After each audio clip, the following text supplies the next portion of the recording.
Hey, good morning, everybody. It's Bobby, and today I'm coming to you from Bay number 1 right here in the Indoor Teaching Academy. Now, originally, I planned on being outside, where I would showcase for you all there is to do with top tracer technology in those outdoor hitting bays, but it's just a little bit cold out. And so we find ourselves indoor, and I'm going to talk a little bit about TrackMan because we barely even scratched the surface. And there's one very cool feature that I want to highlight today that many have derived tremendous benefit from. Now, what is this? This shows you how hard you can swing this golf club if you're not encumbered by swing thoughts. What am I talking about? Well, this is a program that allows you to see how fast you can swing without being beset with the responsibility of doing everything just right, because there is no ball. And all of you have said it one time or another, but boy, I wish I could hit it with my practice swing. Let's find out exactly how effective that practice swing is. You're free of the responsibility of hitting the ball. Now, I've already stretched out a little bit, and so I would recommend anybody before they started this, stretch out a little bit and just go 60%, 70%, 80%. And see what you can do. See what your top end is. Surely there's one more in there.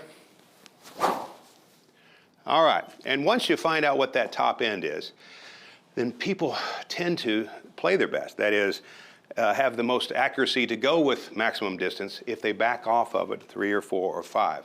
Now, to give you an example of that, I'm breathing a little bit.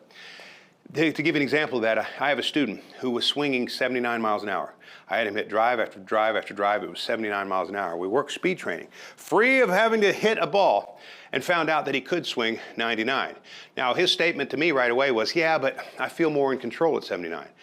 But the truth is, when we started to examine his accuracy, he had no control at all. He was just as likely to hit it too far right as too far left. In other words, even his misses weren't manageable. He would hit it heavy, he would hit it thin, and he was all over the place. Why? Because he was trying to guide the ball. He thought he was swinging control. In reality, he lost control by trying so hard to stay in control. Because when we dialed it back, he got it up to 99 miles an hour. When we dialed it back to 95 and had him hit some shots, he was not only hitting it way farther than before, but with a great deal more accuracy. And so this is not getting wild and playing in some uncontrolled way. This is swinging in a way that's not so controlly.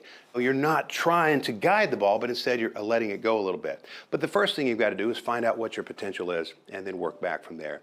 And so that's a feature that's done a great deal to unlock for some people the distance they've had forever, but just didn't know it. Thought that they were staying in control and they were losing control by doing so. And so let me know how I can help you. You know how to book online. There is a button down below if you've gotten this by way of email. I'll look forward to seeing you next week.